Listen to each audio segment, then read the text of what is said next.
Class 10 chapter number 6 life process. बात करेंगे transportation की। न्यूट्रिशन और रेस्पिरेशन को हम पिछले वीडियो लेक्चर्स में डिस्कस कर चुके थे, तो बात करेंगे ट्रांसपोर्टेशन के बारे में। ट्रांसपोर्टेशन क्या होता है और क्या उसकी हमारी लाइफ में इंपॉर्टेंस है और ऐसे क्या कैरेक्टरिस्टिक्स और क्या वैल्यू है उसकी कि उसे एक एसेंशियल लाइफ प्रोसेस माना गया है। तो इन सभी सवालों का जवाब आपको मिलने वाला है इस वीडियो में और इस लेक्चर में। तो मैं मिहिर शर्मा आप सभी का वेलकम करता हूं आपके अपने चैनल बंकिस्तान आपके मिनी स्कूल में। तो चलते हैं नेक्स्ट बंक पर।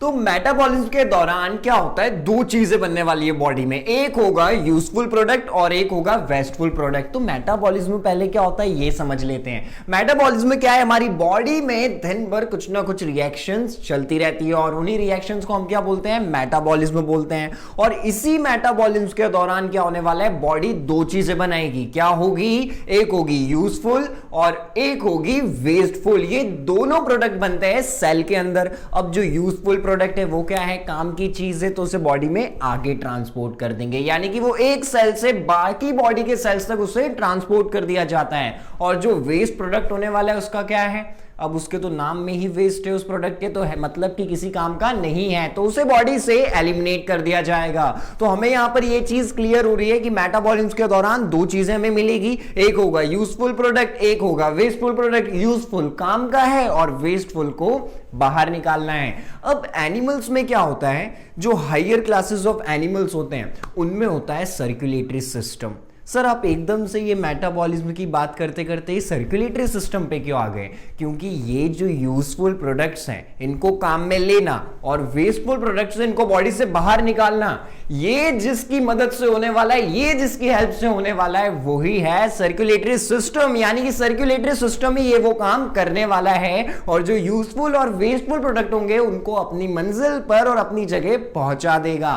तो अब हम बात करते हैं इस डेफिनेशन को समझने के बाद एक कॉमन चीज हमने चैप्टर में पढ़ ली है, मोमेंटम बन गया है कि ट्रांसपोर्टेशन क्या है, बचपन से भी पढ़ रहे हैं, एक जगह से दूसरी जगह जाना। तो अब जो ये जाना है ये बॉडी में कैसे होने वाला है, यानी कि जो यूजफुल और वेस्टफुल प्रोडक्ट्स है ये बॉडी में ट्रांसपोर्ट कैसे होने वाले, एक जगह से दूसरी जगह कैसे जाने वाले हैं, और वही तो डिस्कस करने वाले हैं हम इस लेक्चर में। तो अब क्या होने वाला है, ह्यूमन बीइंग्स में हम ट्रांसपोर्टेशन देखते हैं, यानी कि ट्रांसपोर्टेशन इन ह्यूमन बीइंग्स। और ह्यूमन बीइंग्स में जो ट्रांसपोर्टेशन होता है वो भी सर्कुलेटरी सिस्टम की वजह से होता है। यानी कि किसकी मदद से होने वाला है ये पूरा की पूरा ट्रांसपोर्टेशन, हम इंसानों में, ह्यूमन बीइंग्स में सर्कुलेटरी सिस्टम की वजह से।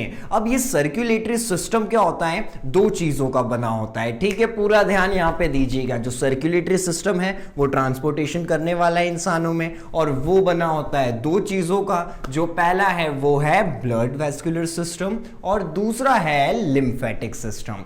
ठीक है, क्या दो चीजें हमें देखने को मिल रही है सर्कुलेटरी सिस्टम में, एक है ब्लड वेस्कुलर सिस्टम और जो दूसरा है वो है लिम्फेटिक। अब ये दोनों भी क्या है, कुछ पार्ट्स में डिवाइडेड है, ठीक है, और जो कि ज्यादा टफ नहीं होने वाला है क्योंकि इसके हर एक पार्ट को हम ब्रीफ में बाद में डिस्कस करने वाले हैं, तो हमें दिक्कत नहीं आएगी। तो जो पहला है ब्लड वेस्कुलर सिस्टम, इसमें तीन चीजें देखने को मिलेगी, ठीक है, क्या क्या है वो तीन चीजें, वो है ब्लड, ब्लड वेसल और हार्ट। यानी कि जो वो तीन चीजें क्या है जिसमें ब्लड वेस्कुलर सिस्टम डिवाइडेड है, फर्स्ट इज ब्लड और फिर हमें देखने को मिलते हैं ब्लड वेसल्स और जो लास्ट है वो है हार्ट। और जो दूसरा पार्ट है जो कि कंप्राइज कर रहा है, बना रहा है सर्कुलेटरी सिस्टम को, वो है लिम्फेटिक। अब लिम्फेटिक में क्या क्या चीजें देखने को मिलेगी, हमारे लिम्फ देखने को मिलते हैं, लिम्फ नोड्स देखने को मिलते हैं और लिम्फ वेसल्स देखने को मिलते हैं। तो इन तीन, ये जो पार्ट है इसके साथ डिवाइड हो जाता है अपना लिम्फेटिक सिस्टम। तो अब हमें समझ में आ गया है जो ह्यूमन बीइंग्स में ट्रांसपोर्टेशन है वो होगा सर्कुलेटरी सिस्टम की वजह से, और वो बना है दो चीजों से, ब्लड वेस्कुलर सिस्टम और लिम्फेटिक, और वो दोनों डिवाइडेड है इन तीन तीन पार्ट्स में। तो चलिए बात करते हैं इनकी ब्रीफ में और शुरुआत करते हैं ब्लड से। समझते हैं ब्लड क्या होता है और कैसे काम हो रहा है। तो अब जो सर्कुलेटरी सिस्टम में मेन कंपोनेंट है ब्लड, वो क्या होता है और उसकी प्रॉपर्टीज क्या है। वैसे उंगली में जब कट वट लगता है या कुछ भी होता है, यूजुअली हम सभी लोग जानते हैं ब्लड क्या होता है। एक रेड कलर का फ्लूइड होता है, एक रेड कलर का लिक्विड होता है, जिसे हम सभी ने कहीं ना कहीं किसी भी इंसिडेंट वाइज देखा होता है। लेकिन अब यहां पर क्या करने वाले, हम उसके बारे में पढ़ने वाले हैं। तो क्या करते हैं, उसका जो डेफिनेशन है और उसको लेके जो कॉमन नॉलेज है और वो क्या कर रहा है, वो चीज को हम यहां पे डिस्कस करेंगे। तो जो ब्लड होता है वो एक रेड कलर फ्लूइड है, जो कि एक कनेक्टिव टिश्यू है। वो पूरी बॉडी को क्या कर रहा है, कनेक्ट करके रखता है। और पता है ब्लड रेड क्यों होता है, क्योंकि उसमें हीमोग्लोबिन पिगमेंट कंटेन होता है। यानी कि जो ब्लड है वो दिखने में रेड होता है इस वजह से क्योंकि उसमें हीमोग्लोबिन पिगमेंट हमें देखने को मिलता है। और ये क्या है, हमारी पूरी बॉडी में है। यानी कि जो ब्लड है वो क्या है, पूरी बॉडी में है, इसीलिए इसको कनेक्टिव टिश्यू बोल रहे हैं। क्योंकि ये क्या कर रहा है, ट्रांसपोर्टेशन का पूरा की पूरा काम कर रहा है। जो हमारे न्यूट्रिएंट्स हो गए, ठीक है, जो हमें खाने से न्यूट्रिएंट्स मिल रहे हैं और ऑक्सीजन मिल रहे हैं, उनको पूरी बॉडी तक जो सप्लाई करने का काम है वो यहां पर कौन कर रहा है, यही कनेक्टिव टिश्यू ब्लड कर रहा है। यानी कि ब्लड जो जितने भी न्यूट्रिएंट्स है और ऑक्सीजन को क्या करने वाला है, पूरी बॉडी में पहुंचाने वाला है। क्योंकि ट्रांसपोर्ट का जिम्मा बॉडी में किसने लेके रखा हुआ है, ब्लड ने लेके रखा हुआ है। और अब जो वेस्ट प्रोडक्ट होते हैं, क्योंकि हमें पता है हम लेते ऑक्सीजन है बट रिलीज करते कार्बन डाइऑक्साइड, जो कि एक सेल्यूलर वेस्ट है। CO2 की हमें कोई नीड नहीं है।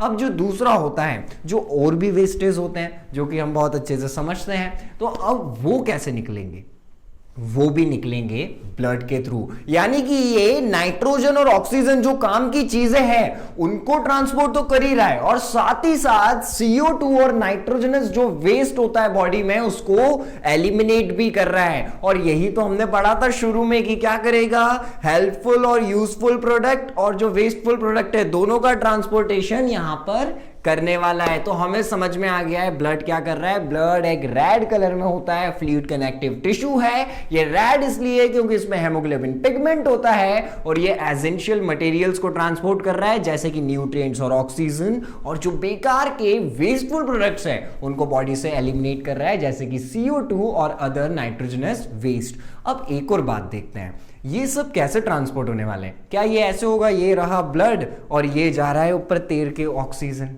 ये तैर के जा रहे हैं न्यूट्रिएंट्स, ऐसा होने वाला है? नहीं, ऐसा नहीं होने वाला है। ये जितनी भी चीजें ट्रांसपोर्ट करेगा, चाहे वो न्यूट्रिएंट्स हो, CO2 हो या कोई भी वेस्ट हो, वो सब क्या होगा, डिसॉल्व फॉर्म में होगा। किस फॉर्म में होने वाला है, डिसॉल्व फॉर्म में होगा। क्योंकि कभी भी उंगली पे कट लगता है और ब्लड निकलता है तो क्या ऐसा दिखता है, अरे इस ब्लड पे तो CO2 लगा हुआ है ऊपर, हमें नहीं दिखता है। क्यों? क्योंकि ये सारी चीजें उसमें डिसॉल्व फॉर्म में होगी, यानी कि उसमें घुली हुई होगी। तो यहां से हमें ब्लड समझ में आ गया है। अब ब्लड बना होता है दो मेन चीजों का। क्या है वो दो चीजें, उनके बारे में बात करते हैं और जानते हैं कि उनकी इंपॉर्टेंस क्या है। और ब्लड जिन दो टाइप्स में डिवाइडेड होता है वो है फर्स्ट प्लाज्मा और दूसरे हैं ब्लड सेल या ब्लड कॉर्पस्कल्स। हम उन्हें ब्लड सेल भी बोल सकते हैं और ब्लड कॉर्पस्कल्स भी बोल सकते हैं। तो अब ब्लड के दो टाइप्स हमने देख लिए, कौन कौन से होने वाले, एक होगा प्लाज्मा और एक होगा ब्लड सेल या ब्लड कॉर्पस्कल्स। अब समझते हैं इन दोनों को कि ये करने क्या वाले हैं। तो बात करते हैं प्लाज्मा की।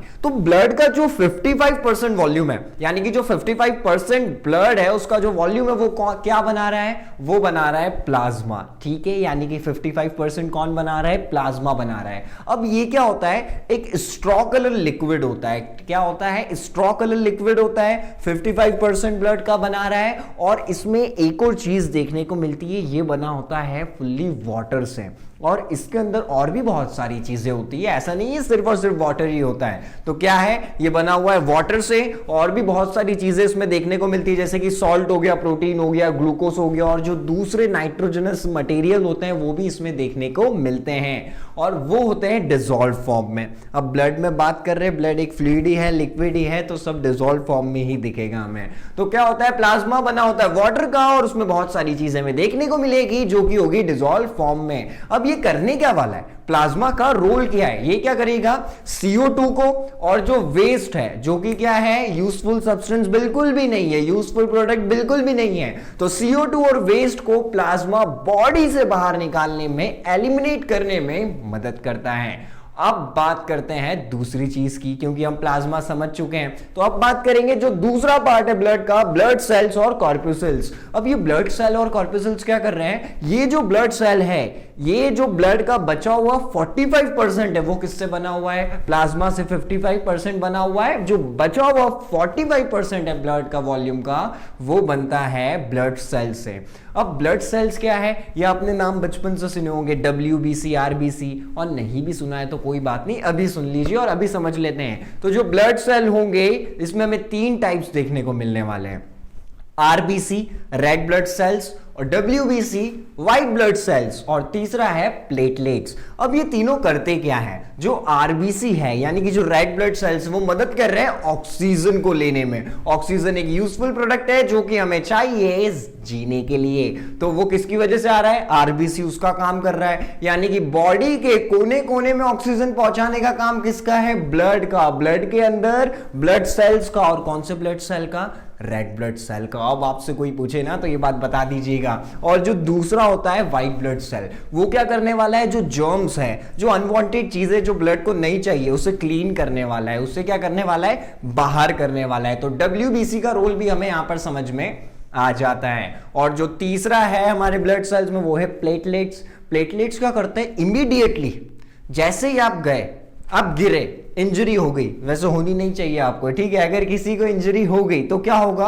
फटाफट वहां पे ब्लड क्लॉटिंग होना चालू हो जाती है। तो वो किसकी वजह से हो रही है? प्लेटलेट्स की वजह से हो रही है। तो हमने क्या करा? इसे भी समझ लिया, हमें समझ में आ गया ब्लड क्या होता है, कोई दिक्कत नहीं है। 2 टाइप्स होते हैं उसमें, एक होता है प्लाज्मा और एक होता है ब्लड सेल। प्लाज्मा को अच्छे से समझ लिया है और ब्लड सेल को भी अच्छे से समझ लिया है, और कौन क्या काम कर रहा है ये समझ में आ गया। ये है ना, अब शुरू में जैसा हमने पढ़ा था, ट्रांसपोर्टेशन हो रहा है ना, यूजफुल चीजों को बॉडी में ट्रांसपोर्ट कर रहे हैं, वेस्ट को बाहर निकाल रहे हैं, और किसके थ्रू हो रहा है हम समझ पा रहे हैं। तो अब हमने टाइप्स देख लिए ब्लड के, और अब हम थोड़े चैप्टर के अंदर भी आते जा रहे हैं और मोमेंटम भी क्रिएट हो चुका है। तो अब बात करते हैं ब्लड के फंक्शन की। तो बात करेंगे फंक्शन ऑफ ब्लड। तो अब ब्लड के फंक्शंस आपको अभी स्क्रीन पर दिख रहे होंगे, तो चलिए इन्हें एक एक करके डिस्कस कर लेते हैं। क्या करने वाला है ब्लड? ट्रांसपोर्टेशन करने वाला है। ट्रांसपोर्ट करने वाला है किसका? सभी न्यूट्रिएंट्स का पूरी की पूरी बॉडी में। फिर चाहे वो स्टोरेज के लिए क्यों ना हो रहा हो, ऑक्सीडेशन के लिए क्यों ना हो रहा हो, या कोई नई चीज सिंथेसाइज करने के लिए, नई चीज बनाने के लिए भी क्यों ना हो रहा हो। तो हमें पहला पॉइंट क्लियर हो गया है, न्यूट्रिएंट्स का ट्रांसपोर्ट कर रहा है ब्लड पूरी बॉडी में, स्टोरेज के लिए, ऑक्सीडेशन के लिए, या फिर नई चीजें सिंथेसाइज करने के लिए। अब बात करते हैं दूसरे पॉइंट की। दूसरी चीज में यहां पर हमें क्या देखने को मिल रहा है? यहां पर क्या होगा? CO2 और ऑक्सीजन का एक्सचेंज भी हमें देखने को मिलता है, यानी कि जो कार्बन डाइऑक्साइड है और जो ऑक्सीजन है, वो गैसेस भी एक्सचेंज करना पूरी बॉडी में, उसे ट्रांसपोर्ट करना किसका काम है? ये भी फंक्शन है ब्लड का, जो कि हमारा दूसरा पार्ट है। अब ये क्या कर रहा है? वेस्ट को भी ट्रांसपोर्ट करता है एलिमिनेट करने के लिए। देखिए, अब बॉडी से उस वेस्ट को बाहर निकालना है, ये बात समझ ली है, लेकिन बाहर तो बॉडी के थ्रू ही जाएगा ना। तो बॉडी के थ्रू जाना है तो उसे यहां से वहां ट्रांसपोर्ट तो करना ही पड़ेगा। तो ये भी किसका फंक्शन होता है? ब्लड का। जो अपना यूरिया हो गया, यूरिक एसिड हो गया, अमोनिया हो गया, इस सबको ट्रांसपोर्ट कौन कर रहा है? ब्लड कर रहा है। यानी कि ये जो एक्सक्रेटरी प्रोडक्ट्स है उनको भी ट्रांसपोर्ट कर रहा है। अब ये क्या करता है? जो नेक्स्ट पॉइंट है उसमें हमें ये पता चलता है ये एक बफर सिस्टम जैसा एक्ट कर रहा है। यानी कि क्या करेगा? ये मेंटेन करने में, बॉडी का टेम्परेचर और बॉडी की पीएच मेंटेन करने में भी हेल्प कर रहा है। क्या मेंटेन करने में हेल्प कर रहा है? बॉडी का पीएच और बॉडी का टेम्परेचर। ये भी क्या है? एक ब्लड का फंक्शन है। तो ये चारों फंक्शन हमें बहुत अच्छे से समझ में आ चुके हैं। बात करते हैं 5th वन की, और इतने ही फंक्शंस आपको लिखने हैं और इतने ही समझने हैं। आइट साइड से हमें क्वेश्चन ज्यादातर देखने को नहीं मिलते हैं, और ये हमारे लिए मोर देन सफिशिएंट होंगे।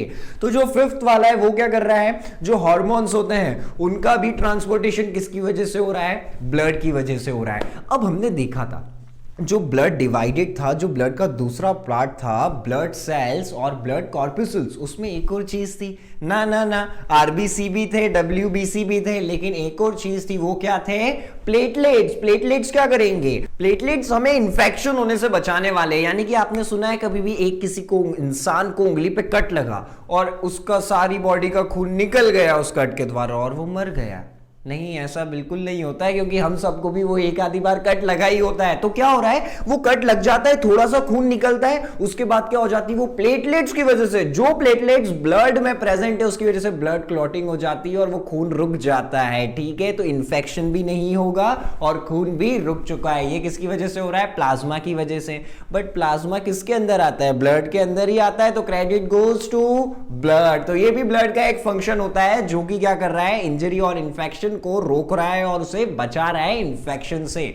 और जो अगला आपको देखने को मिलता है वो क्या है, जो प्रॉपर वाटर का बैलेंस है बॉडी में वो भी ब्लड बना के रखता है। क्या करता है, जो वाटर का प्रॉपर बैलेंस है वो बना के रखता है ब्लड। तो हमने सातों पॉइंट देख लिए हैं, सातों का एक बार थोड़ा सा रिवाइज करके देखते हैं। न्यूट्रिएंट्स का ट्रांसपोर्ट हो रहा है पूरी बॉडी में, स्टोरेज के लिए, ऑक्सीडेशन के लिए और नई नई चीजें बनाने के लिए। गैसियस में भी हमने देखा ब्लड बहुत अच्छा रोल प्ले कर रहा है। CO2 और ऑक्सीजन जो कि क्या है, सेल्यूलर रेस्पिरेशन के दौरान आएंगे और जाएंगे, ये भी किसके थ्रू बॉडी में जा रहे हैं, ब्लड के थ्रू। और जो तीसरी चीज देखी, एक्सक्रेटरी प्रोडक्ट्स भी किसके थ्रू निकल रहे हैं, ब्लड के थ्रू ही निकल रहे हैं। यानी कि जो अमोनिया है, यूरिया है, यूरिक एसिड है, ये सब किसके थ्रू निकलने वाला है, ब्लड के थ्रू ही निकलने वाला है। यानी कि बॉडी का वेस्ट को ट्रांसपोर्ट करने में भी ब्लड की एक अलग ही इंपॉर्टेंस है। और जो हमें एक और चीज देखने को मिली, हार्मोन्स को कौन ट्रांसपोर्ट कर रहा है, यही कर रहे हैं। और प्लेटलेट्स जो है वो इन्फेक्शन से बचा रहे हैं। वाटर प्रॉपर बैलेंस बना के रखना किसका है, ब्लड का ही काम है। और एक पीएच भी मेंटेन करके रखना किसका काम है, ब्लड का काम है। तो चलिए चलते हैं नेक्स्ट टॉपिक पर। तो हम नेक्स्ट टॉपिक पे जाने से पहले बात करेंगे एक छोटे से टॉपिक के बारे में, जिसके बारे में पहले से हम बहुत कुछ जानते हैं और उसे समझते भी है, बट अब थोड़ा सा और जान लेते हैं। अब आप बोलेंगे सर पहले से जानते भी है, समझ भी जाएंगे और अभी और जानना है, कौन सा टॉपिक है? ये है एक्शन ऑफ प्लेटलेट्स, यानी कि जो एक्शन होने वाला है बाय प्लेटलेट्स, ब्लड क्लॉटिंग, उसको समझेंगे क्या होता है। इसको पहले हम डिस्कस कर चुके हैं, फिर भी मैं अभी मान लेता हूं कि हमने पहले उसे नहीं पढ़ा है और एक बार शुरू से देखते हैं और इसका वैल्यू समझते हैं। तो क्या होगा, अगर कोई भी इंजरी होती है तो क्या होगा, यहां पे लॉस ऑफ ब्लड होने लग जाएगा, यानी कि खून बहने लग जाएगा और खून की कमी हो जाएगी। ठीक है, और यहां से क्या होना है, प्रेशर बॉडी में कम हो जाएगा। क्या हो जाएगा, प्रेशर कम हो जाएगा। और जो हार्ट पंप कर रहा है ब्लड, उस पर प्रेशर बहुत ज्यादा बढ़ जाएगा कि उसे फटाफट पंपिंग करनी पड़ेगी, क्योंकि बॉडी का प्रेशर कम हो चुका है। और बॉडी का प्रेशर कम क्यों हुआ है, क्योंकि हाथ में कट लगा था और खून बह गया, जिसकी वजह से बॉडी का प्रेशर हो जाएगा लो और पंपिंग हो जाएगी एकदम फास्ट और उस पर लोड पड़ सकता है। तो ये क्या है ना, बड़ी खतरनाक चीज। अब आप बोलेंगे हाँ सर बात तो थोड़ी पते की है और खतरनाक भी है, लेकिन ऐसा होता है क्या? नहीं होता, क्योंकि हम पहले डिस्कस कर चुके हैं, हाथ पे कट लगने से कोई नहीं मरता और इतना खून नहीं बहता। बट ऐसा क्यों? वो इन्हीं प्लेटलेट्स की वजह से हो रहा है। ठीक है, तो मन में बोल लीजिए थैंक्स टू प्लेटलेट्स। ठीक है, यानी कि जो प्लेटलेट्स होते हैं ब्लड में, ये क्या करने वाले, जब कोई भी इंजरी होती है, खून निकलता है, तो वहां पे क्या होता है, एक मैश लाइक स्ट्रक्चर बना लेते हैं, एक पूरा की पूरा क्लॉट बना लेते हैं, ताकि उससे और ज्यादा खून ना बहे। तो थोड़ा सा खून बहता है, उसके बाद रुक जाता है अपने आप, जबकि वो कट अभी भी सही नहीं हुआ है, कट अभी भी लगा हुआ है, फिर भी खून आना रुक चुका है। और जो हमारा लॉस हो रहा था ब्लड का, वो एकदम मिनिमाइज हो जाता है थोड़ी ही देर में। और वो किसकी वजह से हो रहा है, प्लेटलेट्स की वजह से। क्यों हो रहा है, क्योंकि वो एक मैश लाइक नेटवर्क स्ट्रक्चर बना लेता है, जहां पर भी कट लगा होगा और ब्लड क्लॉटिंग वहां पर हो जाती है। तो प्लेटलेट्स क्या करेगा, खून रोक लेगा, यानी कि ब्लड क्लॉटिंग करता है। और ब्लड क्लॉटिंग क्या होती है हम समझ चुके हैं। ठीक है, कि उससे हमारा जो लॉस है ब्लड का वो मिनिमाइज रहेगा। कट लगने पर भी वो एक नेटवर्क लाइक स्ट्रक्चर बना लेंगे उस इंजरी के पास में, और वहां से क्या होने वाला है, और ज्यादा ब्लड नहीं निकलेगा थोड़ी देर बाद, और इसे हम बोलते हैं ब्लड क्लॉटिंग। तो ये भी हम अब समझ चुके हैं। तो चलिए अब आते हैं थोड़े से तगड़े टॉपिक पर। तगड़ा टॉपिक क्यों, ये बड़ा इंपॉर्टेंट है, पढ़ने में भी मजा आएगा और बहुत सारी नया नॉलेज आपको यहां पर मिलने वाला है। तो चलिए शुरुआत करते हैं नेक्स्ट टॉपिक, हार्ट के बारे में। तो अब बात करेंगे हार्ट के बारे में। ठीक है, बचपन से हम जानते हैं क्या करता है, हार्ट हमारा पंप करता है और यहां पर होता है, कभी भी हम हाथ लगा के हमारी हार्ट बीट फील कर लेते हैं। बट अब आप हो गए हैं थोड़े से बड़े हैं, तो इसके बारे में थोड़ी सी डिटेल स्टडी करने वाले हैं। ये कैसे काम करता है, इसकी इंपॉर्टेंस क्या है, और अगर ये नहीं काम करा तो क्या होने वाला है। ठीक है, मतलब वहां पर क्या होगा जिसकी वजह से डेथ होगी, क्योंकि ये तो आप सब मन में ही समझ गए होंगे, सर हार्ट नहीं काम करेगा तो टिकट कंफर्म है, ठीक है। तो चलिए बात करते हैं हार्ट के बारे में। ये एक मस्कुलर ऑर्गन होता है। क्या होता है? एक मस्कुलर ऑर्गन होता है और ये बॉडी का पंप होता है। क्या होता है? पंप होता है। क्या करने वाला है? पंपिंग करने वाला है। क्या करने वाला है? पंपिंग करने वाला है। इसीलिए हम क्या बोल रहे हैं, ये एक मस्कुलर ऑर्गन होता है और ये पंप होता है और क्या करने वाला है? ये पंपिंग करने वाला है। और इसकी यही क्वालिटी पंपिंग की वजह से क्या होता है, ये सर्कुलेटरी सिस्टम को मेंटेन करके रखता है। यानी कि जो इसकी पंपिंग की क्वालिटी है उसकी वजह से सर्कुलेटरी सिस्टम मेंटेन है। यानी कि बहुत अच्छा इंपॉर्टेंस है इसका सर्कुलेटरी सिस्टम में। तो अब क्या होता है, ये बड़ा होता है हमारे फीस्ट जितना। अब फीस्ट क्या होता है? हाथ को बांध लीजिए, बना लीजिए मुट्ठी, इतना बड़ा होता है। समथिंग अबाउट, कई बार फीस्ट से बड़ा भी हो सकता है क्योंकि सबके हाथ वेरी करते हैं साइज में, किसी के छोटे होते हैं किसी के बड़े होते हैं। तो समझ लीजिए मुट्ठी जितना होता है या उससे थोड़ा सा बड़ा होता है। तो हमें यहां से ये चीज भी क्लियर हो गई। अब ये होता कहां पर है? अब आप बोल रहे हैं सर ये लेफ्ट में होता है। नहीं, ये ना ही लेफ्ट में होता है ना ही राइट में होता है। तो फिर भी अपन ऐसा क्यों बोलते हैं कि ये लेफ्ट में होता है? ये होता दरअसल सेंटर में है, बट थोड़ा सा लेफ्ट की तरफ शिफ्ट है। क्या है? थोड़ा सा लेफ्ट की तरफ शिफ्ट है। इसीलिए हम इसे बोलते हैं कि हार्ट लेफ्ट में होता है। यानी कि ये लेफ्ट में भी नहीं है, राइट में भी नहीं है। इसे लेफ्ट में इसलिए बोला जा रहा है क्योंकि ये एकदम सेंटर में भी नहीं आ रहा है। हल्का सा ज्यादा पोर्शन किसकी तरफ जा रहा है? लेफ्ट की तरफ। तो इसे क्या बोलते हैं? ये लेफ्ट में होता है। अब क्या होता है, हमें समझ भी आ गया इसका जो पंपिंग इफेक्ट है बहुत ज्यादा जरूरी है ब्लड सर्कुलेशन को लेके, और ये ब्लड की ही पंपिंग कर रहा है, ये भी हमें पता है। अब यहां पर एक और चीज होती है, पेरिकार्डियम करके एक टिश्यू होता है। किस नाम से होता है? पेरिकार्डियम नाम से। और ये जो पेरिकार्डियम टिश्यू है ये क्या कर रहा है, जो हमारा ये मस्कुलर ऑर्गन है जो कि बड़ा इंपॉर्टेंट है हार्ट, इसको प्रोटेक्ट करने का काम कर रहा है। यानी कि पेरिकार्डियम का काम क्या है? हमारे मस्कुलर ऑर्गन हार्ट जो कि बहुत इंपॉर्टेंट है उसको प्रोटेक्ट करना। अब क्या होता है, ये जो पेरिकार्डियम है और जो हार्ट है इसके बीच में फ्लूइड होता है। क्या बोल रहा हूं मैं? जो पेरिकार्डियम है और जो हार्ट है इसके बीच में एक फ्लूइड होता है, और वो फ्लूइड क्या करने वाला है? उस फ्रिक्शन को कम करेगा जो कि पंपिंग की वजह से प्रोड्यूस हो रहा है। ठीक है, नहीं आया होगा समझ में, फिर से समझते हैं। अब क्या कर रहा है, हार्ट पंप करता है तो क्या होगा, उसकी वजह से हार्ट बीट होती है। ठीक है, कभी चेक करते हैं ना, भाग रहे तो बहुत तेज हो जाती है हार्ट बीट, कभी नॉर्मल रहती है। दरअसल 70 to 72 रहती है, 72 to 75 के बीच में रहती है नॉर्मल जब आप रेस्ट कर रहे हैं, बट फिजिकल एक्सरसाइज के दौरान वो बहुत ज्यादा बढ़ जाती है। तो ये जो हार्ट बीट है ये पंपिंग की वजह से हुई धक धक जो आपका दिल कर रहा है। अब क्या होगा, इस हार्ट बीट की वजह से जो फ्रिक्शन प्रोड्यूस हो रहा है, जो फ्रिक्शन वहां पर प्रोड्यूस होगा इस पंपिंग और इस हार्ट बीट की वजह से, उसको कम करने का काम किसका होता है? पेरिकार्डियम के और हार्ट के बीच में जो फ्लूइड है उसका काम होता है। तो अब हमें ये क्लियर हो चुका है, ये फ्लूइड भी जरूरी है क्योंकि ये फ्रिक्शन को रिड्यूस कर रहा है जो कि हार्ट बीट की वजह से वहां पर प्रोड्यूस हो रहा है। अब जो हार्ट है वो डिवाइडेड होता है 4 चेंबर में। ठीक है, ये भी आपने बचपन से पढ़ा होगा कि हार्ट में 4 चेंबर होते हैं। अब 4 चेंबर की जरूरत क्या है? एक में काम नहीं होता क्या? ठीक है, तो अब हार्ट के चेंबर्स अलग होते हैं ना, यहाँ गंदगी वाले चेंबर्स नहीं है जो हम बाहर देखते हैं कि ये चेंबर वो चेंबर। ठीक है, अब हार्ट में 4 चेंबर होते हैं और इनका काम क्या होता है, हर एक चेंबर को हम बहुत अच्छे से पढ़ने वाले हैं, लेकिन पहले एक रोल समझ लेते कि हार्ट में ये चारों चेंबर कर क्या रहे हैं।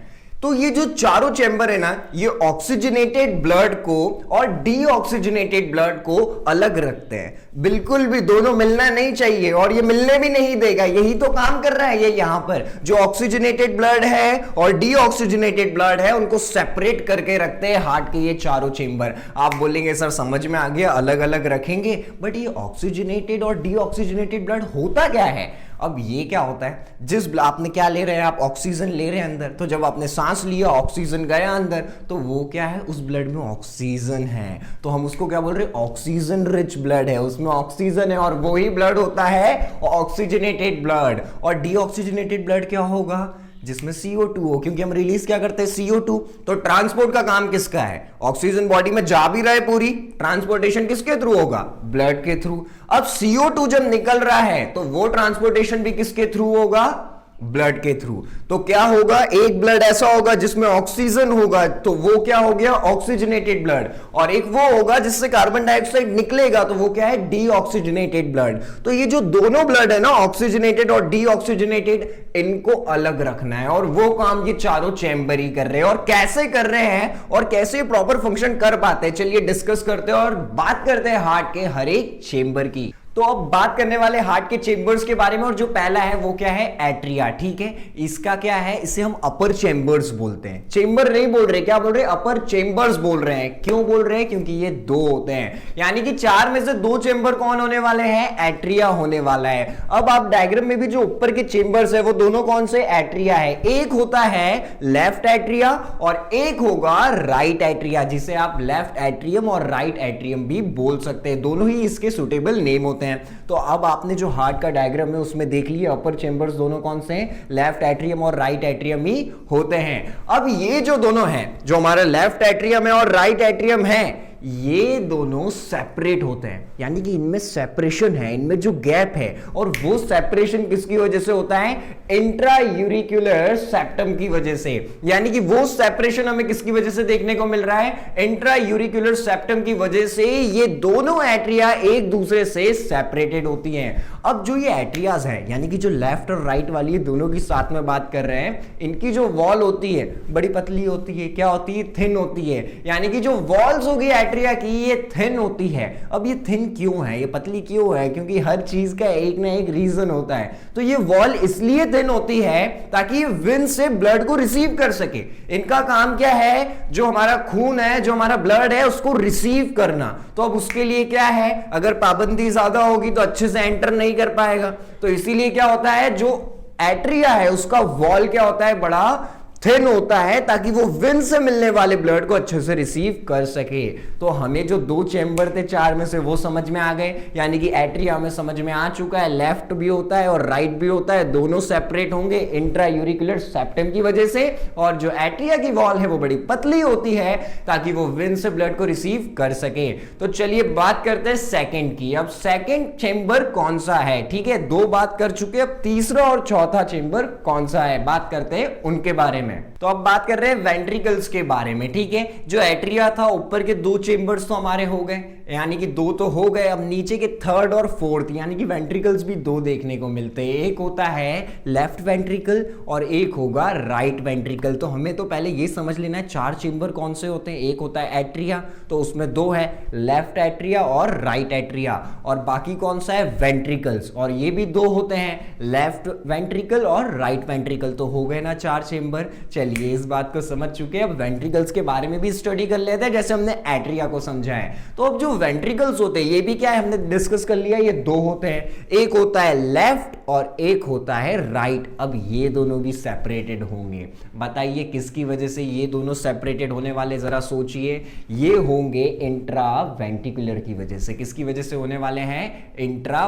वेंट्रिकुलर वेन्स की वजह से यहां पर सेपरेट होने वाले, जिसको आप इंट्रा वेंट्रिकुलर सेप्टम भी बोल सकते हैं। तो हमें समझ में आ गया, जो लेफ्ट वेंट्रिकल होगा, राइट वेंट्रिकल होगा, ये दोनों सेपरेटेड है। और ये कौन से सेप्टम की वजह से है ये भी हमें यहां पर पता चल चुका है। और यहां पर क्या होगा, जो वेंट्रिकल्स है इनकी वॉल्स बड़ी मोटी होती है, क्योंकि इनको ब्लड रिसीव नहीं करना है, इनको पूरी बॉडी में ब्लड को ट्रांसपोर्ट करना है, यानी कि ब्लड को पहुंचाना है पूरी बॉडी में। और ये कौन से दो चेंबर्स की रिस्पॉन्सिबिलिटी है, किन दोनों की ड्यूटी है, ये है लेफ्ट वेंट्रिकल और राइट वेंट्रिकल्स की ड्यूटी। तो इनका काम क्या है, ब्लड को पूरी बॉडी में पहुंचाना, उसे ट्रांसपोर्ट करना। तो इनकी वॉल्स क्या होती है, मोटी होती है। तो चलिए फिर से शॉर्ट डिस्क्रिप्शन देख लेते हैं। इसका क्या है, हमें देखने को मिल रहा है लेफ्ट वेंट्रिकल और राइट वेंट्रिकल, और जो इन दोनों को सेपरेट कर रहा है वो है इंट्रा वेंट्रिकुलर सेप्टम, इन दोनों को सेपरेट कर देगा।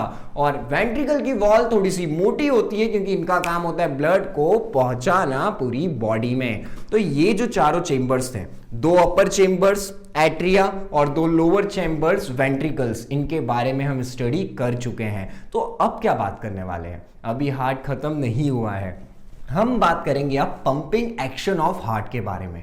यानी कि जो पंपिंग ऑफ ब्लड हो रही है ना, वो कैसे हो रही है, इसको समझते हैं। बड़ा ही इंटरेस्टिंग टॉपिक है। तो चलिए चलते हैं नेक्स्ट टॉपिक पर और समझते हैं पंपिंग ऑफ ब्लड को, जो एक्शन हो रहा है हार्ट के द्वारा। तो अब जो हार्ट का पंपिंग एक्शन है, बहुत ही सिंपल लैंग्वेज में हम डिस्कस करने वाले, और आपको ऐसा ही लिखना है। और अगर आपका पूरा ध्यान यहां पर रहा तो आप इसे बहुत अच्छे से एक्सप्लेन कर पाएंगे, और घबराने वाली बात नहीं है, क्योंकि ये बिल्कुल ईजी है। तो क्या होता है, अभी हार्ट का स्ट्रक्चर आपको स्क्रीन पर दिख रहा होगा, आप उसको भी देखते रहिए और इधर भी सुनते रहिए, आप पूरा की पूरी चीजें समझ जाएंगे। हम पहले क्या करते हैं, ऑक्सीजन लेते हैं। क्या करने वाले हैं, ऑक्सीजन लेने वाले हैं, ठीक है। तो बाहर से किसी पर्सन ने ऑक्सीजन लिया, वो किसके द्वारा होने वाला है, वो होगा बाय द लंग्स, यानी कि बाय लंग्स क्या हुआ, ऑक्सीजन बॉडी में एंटर करा।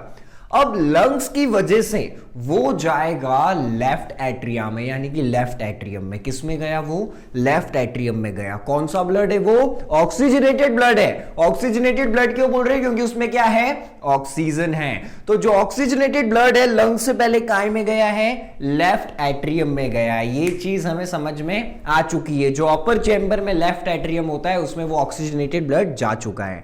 अब वो क्या होगा, रिलैक्स होगा, यानी कि वो चेंबर क्या होने वाला है, दबने वाला है, ठीक है। और जो उसके नीचे वाला चेंबर है लेफ्ट वेंट्रिकल, वो क्या होगा, वो थोड़ा सा एक्सपांड होगा, क्योंकि अब वो ऑक्सीजनेटेड ब्लड नीचे उसमें ट्रैवल करने वाला है, ठीक है। कंफ्यूज नहीं होना है, क्या हुआ है, जो ऑक्सीजनेटेड ब्लड है पहले लंग से काय में गया, लंग से जो ऑक्सीजन है वो ब्लड में गया, और वो ब्लड पहले कहां जा रहा है, लेफ्ट एट्रियम में, और उसी के नीचे वो लोअर चेंबर में जाता है जो कि है लेफ्ट वेंट्रिकल, ठीक है। यहां तक हमें कोई दिक्कत नहीं है। अब लेफ्ट वेंट्रिकल क्या करने वाला है, उसे पूरी बॉडी में पहुंचा देगा। क्या कर देगा, पूरी बॉडी में पहुंचा देगा। और पूरी बॉडी में जब ऑक्सीजन पहुंच गया, हमारी नीड पूरी हो गई। अब वो ऑक्सीजन क्या बन जाने वाला है, ज्यादा दिमाग लगाने वाली बात नहीं है, क्योंकि हमें पता है वो CO2 बन जाएगा, ठीक है। तो क्या बन गया, कार्बन डाइऑक्साइड बन गया।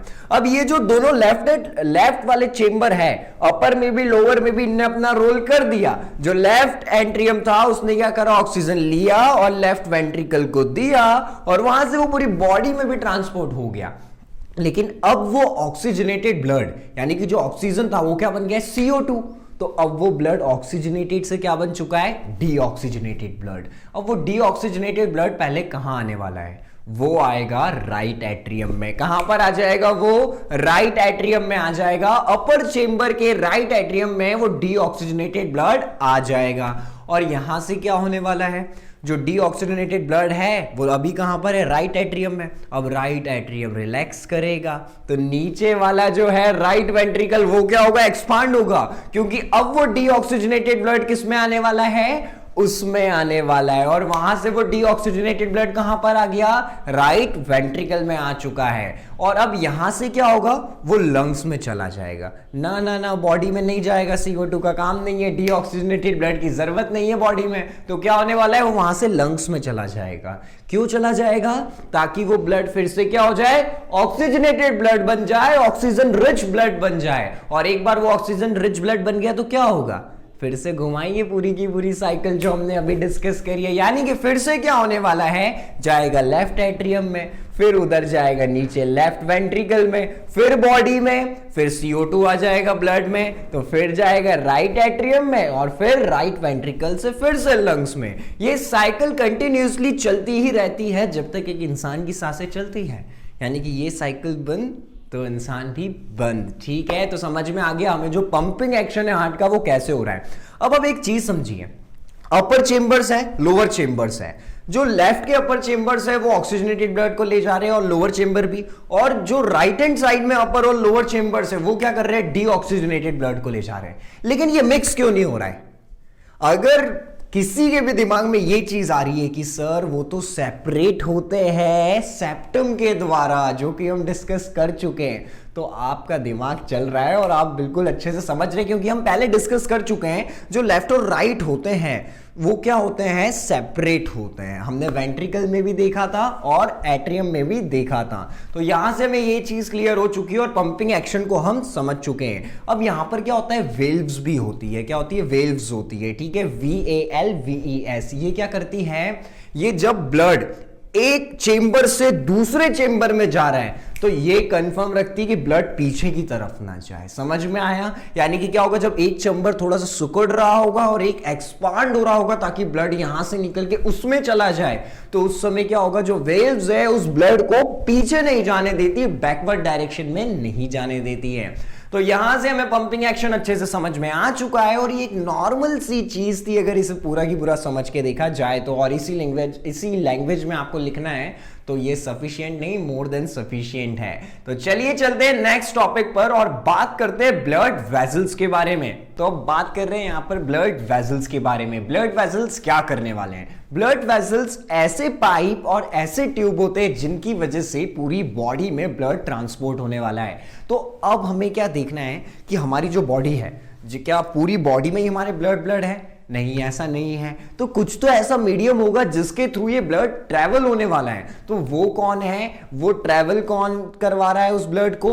Blood vessels. यानी कि ब्लड वेसल्स ऐसे ट्यूब और ऐसे पाइप है जिनकी वजह से हमारी बॉडी में, सबकी बॉडी में ब्लड पूरी बॉडी में ट्रैवल कर सकता है। और ये हमें 3 टाइप्स में देखने को मिलते हैं। जो पहला है आर्टरीज, और दूसरा होता है वेन्स, और तीसरा है कैपिलरीज। तो हम क्या करते हैं, ब्लड वेसल्स हमें समझ में आ गया है कि ट्रांसपोर्ट कर रहा है ब्लड को पूरी बॉडी में, और होता है 3 टाइप का, आर्टरीज, वेन्स और कैपिलरीज। तो अब इन तीनों के एक एक फंक्शन हम देख लेते हैं, और एक ही नहीं, मतलब वही इनका फंक्शन है और वही इंपॉर्टेंट फंक्शन है। उसके साथ ही बहुत माइनर चीजें करते हैं जिस पे हमें ध्यान देने की जरूरत नहीं है। तो अगर आर्टरीज की बात करें तो आर्टरीज क्या कर रही है? ये ऑक्सीजनेटेड ब्लड को ले रही है हार्ट से और पूरी बॉडी तक पहुंचा रही है। क्या कर रही है आर्टरीज? ऑक्सीजनेटेड ब्लड, समझ चुके हैं हम क्या होता है ऑक्सीजनेटेड ब्लड, यानी कि ऑक्सीजन रिच ब्लड जिसमें ऑक्सीजन प्रेजेंट है। तो क्या कर रहे हैं? हार्ट से उस ऑक्सीजन वाले ब्लड को पूरी बॉडी तक पहुंचाते हैं। ये काम किसका है? आर्टरीज का, एक्सेप्ट पिल्मोनरी आर्टरीज। पिल्मोनरीज छोड़ के सारी आर्टरीज ये काम करने वाली है। और अब बात करते हैं दूसरी जगह, यानी कि क्या है, वेन्स के बारे में बात करते हैं। जो दूसरी प्लेस पे आ गए हम, जो दूसरा टाइप है, जो कि क्या है, वेन्स है। अब यहां पर क्या होने वाला है? ये भी ब्लड कैरी करते हैं।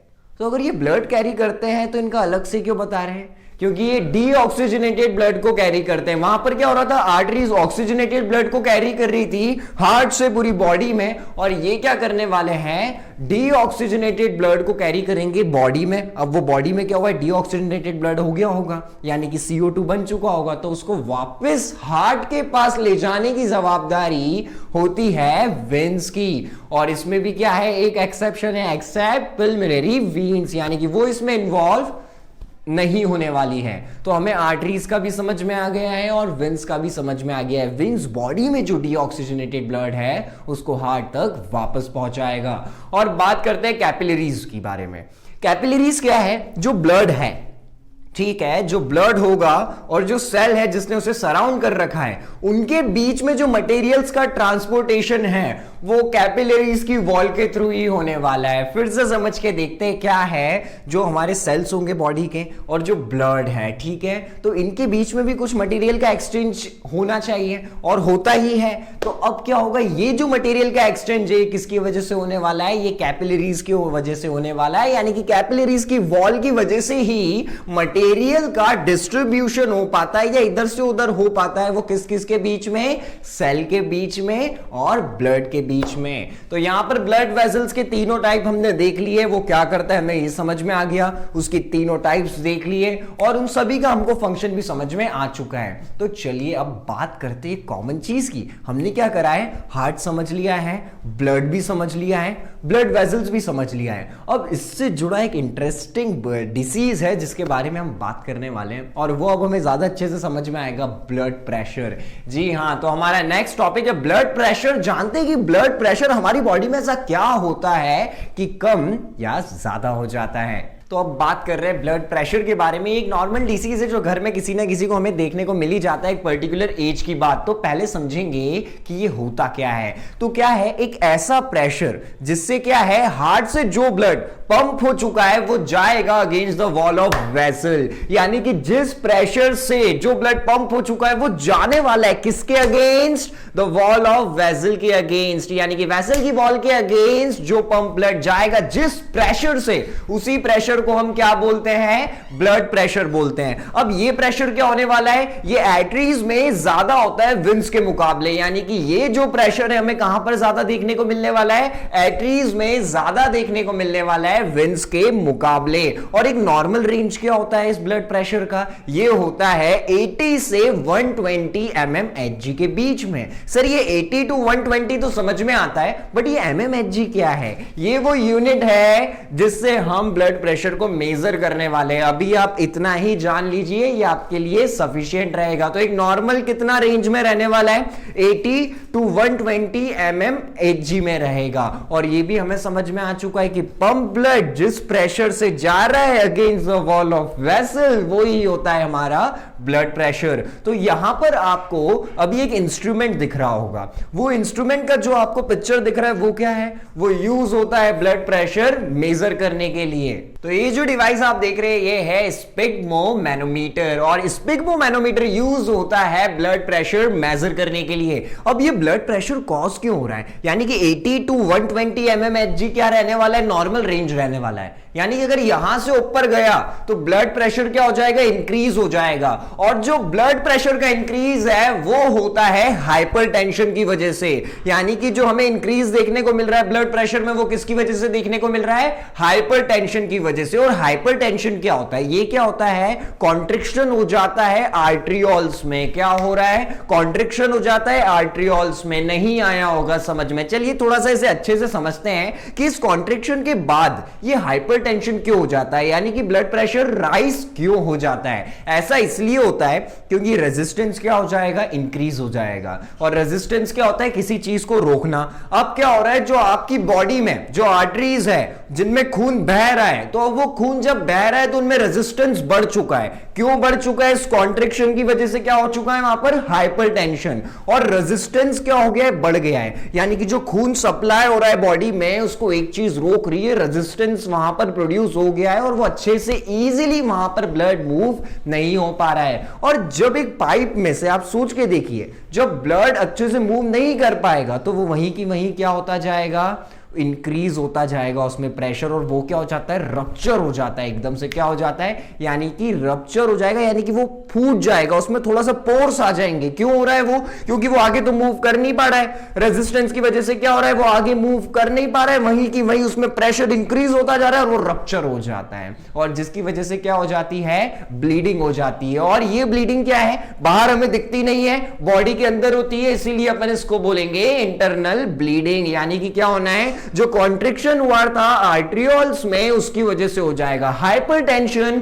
और हाइपरटेंशन अपन बोलते हैं ब्लड प्रेशर को इंक्रीज होने को। और ब्लड प्रेशर के इंक्रीज होने की वजह से क्या होना है? जो ब्लड फ्लो हो रहा है उसमें क्या होगा? रेजिस्टेंस आ जाएगा, यानी कि इजीली ब्लड फ्लो नहीं कर पाएगा, जिसकी वजह से आर्टरीज क्या हो जाएगी? रप्चर हो जाएगी। और इसकी वजह से इंटरनल ब्लीडिंग हो जाती है। और इंटरनल ब्लीडिंग को बहुत बुरा माना जाता है ह्यूमन बॉडी के लिए। तो यहां पर हमने ब्लड प्रेशर को लेके जो कॉमन चीजें थी वो समझ ली है। तो यहां पर ब्लड प्रेशर टॉपिक एंड होता है। अब देखेंगे सर्कुलेशन ऑफ ब्लड एनिमल्स में। जी हाँ, बात करने वाले हैं कि ब्लड का सर्कुलेशन एनिमल्स में कैसे होता है। तो पहले हम बात कर रहे हैं बर्ड्स की और मैमल्स की। अब जरा एक चीज ध्यान दीजिएगा, बर्ड्स बोला है, ठीक है, उसके बाद क्या बोला है? मैमल्स। और हम इंसान यानी कि ह्यूमंस काय में आते हैं? मैमल्स में ही आते हैं। तो यानी कि हम तो पूरा की पूरा ट्रांसपोर्टेशन ह्यूमंस का, इंसानों का पहले ही पढ़ चुके हैं। तो यहां पर क्या होगा? हमें हेल्प मिलने वाली है, क्योंकि बर्ड्स में और सभी एनिमल्स में भी, जो भी मैमल्स में आते हैं उनमें भी ये ऐसे ही होने वाला है। तो बर्ड्स और मैमल्स में क्या होता है? हार्ट कितने चेंबर में होने वाला है? जी हाँ, बिल्कुल सही सोच रहे हैं, 4 चेंबर होने वाले हैं। हार्ट में कितने चेंबर देखने को मिलेंगे? 4 देखने को मिलेंगे। और चारों के नाम आपको याद होने चाहिए, ठीक है? क्या क्या थे? लेफ्ट एट्रियम, राइट एट्रियम, ये अपर चेंबर्स थे, और लेफ्ट वेंट्रिकल और राइट वेंट्रिकल ये लोअर चेंबर्स थे। तो क्या होता है यहां पर 4 चेंबर्स क्यों चाहिए होते बर्ड्स में भी और सभी एनिमल्स में भी? ताकि क्या हो?